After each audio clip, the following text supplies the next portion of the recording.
As things have turned out, though, the economy has been much more resilient than we had expected, which is clearly very welcome news. The combination of fiscal and monetary support has worked, and the development of vaccines in record times has allowed our society to return to more normal functioning more quickly than we had expected. Australians have also proven to be resilient, and we have adapted well to our changed circumstances. As a result of these developments, unemployment now stands at 4%. It's expected to decline over the rest of this year to around 3.5% at the end of the year and into next year. If so, that would be the lowest rate in almost 50 years. It's a remarkable achievement. Labour force participation has also risen to a record high, and a higher share of the working age population has a job today than ever before. The economy is also expected to grow strongly this year, with the Reserve Bank's central forecast being for GDP growth of a little above 4% this year. This resilience of the economy means that the record low interest rates are no longer required. The other major development has been on the inflation front. Over the year to the March quarter, CPI inflation was 5.1%, and in underlying terms, inflation was 3.7%. These numbers are lower than the inflation rates in most other advanced economies, but they are higher than we have experienced for many years, and they are higher than we were expecting. The main driver of the higher inflation has been global developments, with a series of major global supply shocks pushing prices up over the past year. The pandemic has interrupted supply chains, and it continues to do so with the recent lockdowns in some of the large Chinese cities, again disrupting production and transport. And on top of this, Russia's invasion of Ukraine has resulted in sharp increases in the price of oil and gas, of base metals, and of many agricultural commodities. Inevitably, these shocks to global prices do flow through into higher inflation in Australia. But the higher inflation outcomes have a domestic component as well. There are a number of areas where strong demand is now putting pressure on available capacity, with many firms reporting that it's quite difficult to hire workers with the right skills. This pressure on capacity is reflected in the broadening of the areas in which prices are rising more quickly than they have over recent years. Firms in a range of industries are now indicating that they are prepared to pass on cost increases through into higher consumer prices. Looking forward, we expect a further increase in the inflation rate as the effects of global developments wash through the year-ended inflation figures. But we then expect inflation to start receding as some of the supply disruptions are resolved and as prices settle at a higher level. I think it's important to remember that for inflation to stay high, prices need to keep increasing at a fast rate, not just settle at a higher level. An offsetting influence to the resolution of some of these supply-side problems will be stronger growth in labour costs in a tight labour market. Our central forecast, which is based on an assumption of further interest rate increases, is that underlying inflation will decline to the top of the target band in 2024. But if interest rates were to remain unchanged, inflation would be higher than this, perhaps substantially higher. Over recent years, the Board has placed considerable emphasis on trends in growth in labour costs when making its decisions.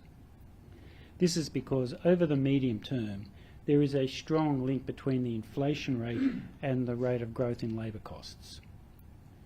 Given that we operate a flexible medium-term inflation target, we are generally prepared to look through year-to-year variability in the inflation rate caused by supply-side developments or exchange rate movements.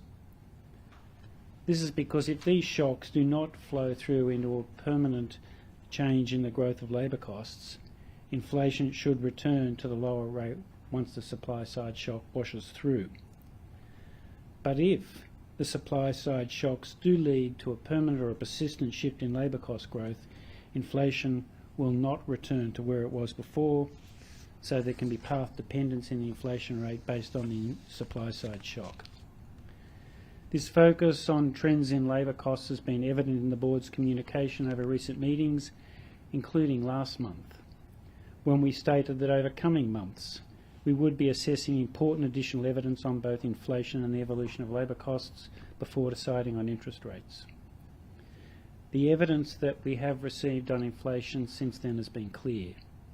Inflation has been high, and it's been higher than we were expecting. On labour costs, while the various data for the March quarter compiled by the ABS have not yet been released, other evidence received over the past month through our business liaison and through business surveys has indicated that there is now stronger upward pressure on labour costs and that this is likely to continue. And we expect to see this in the ABS data over the period ahead. In a tight labour market, some firms are paying higher wages to attract and retain staff.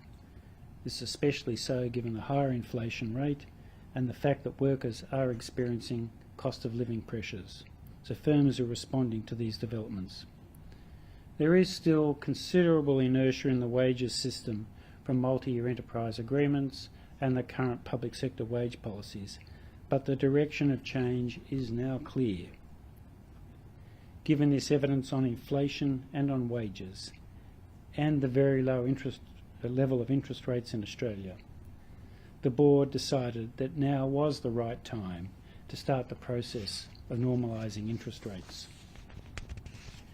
We also decided that we would not reinvest the proceeds of maturing government bonds.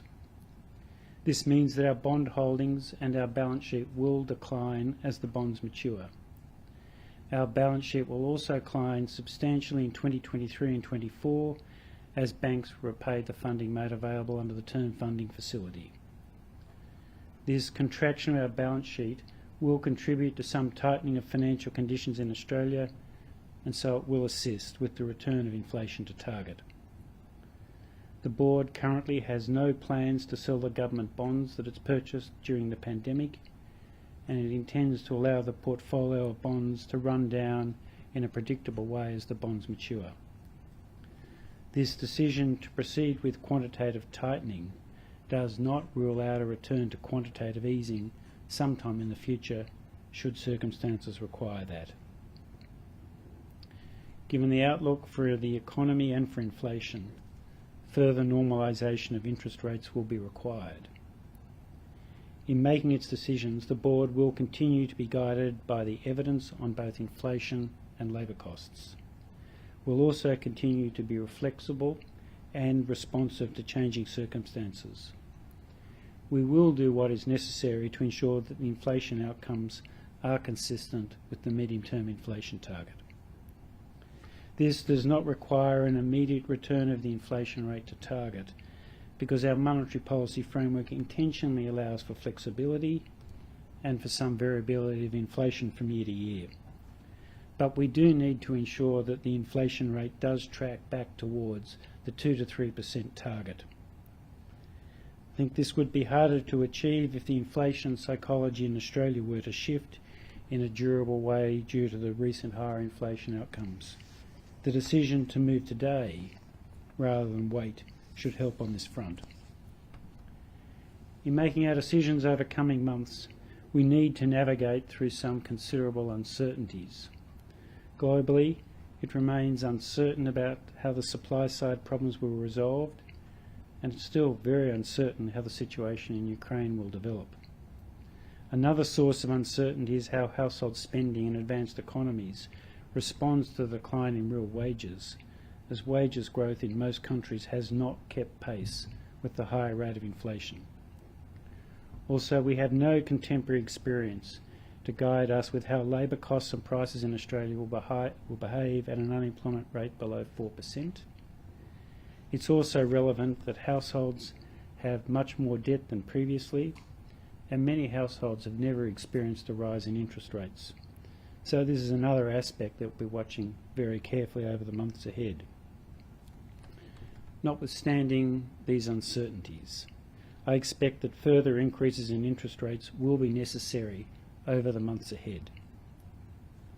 The Board is not on a preset path, and it will be guided by the evidence and the data as it takes the necessary steps to achieve the medium-term inflation target and support full employment in Australia.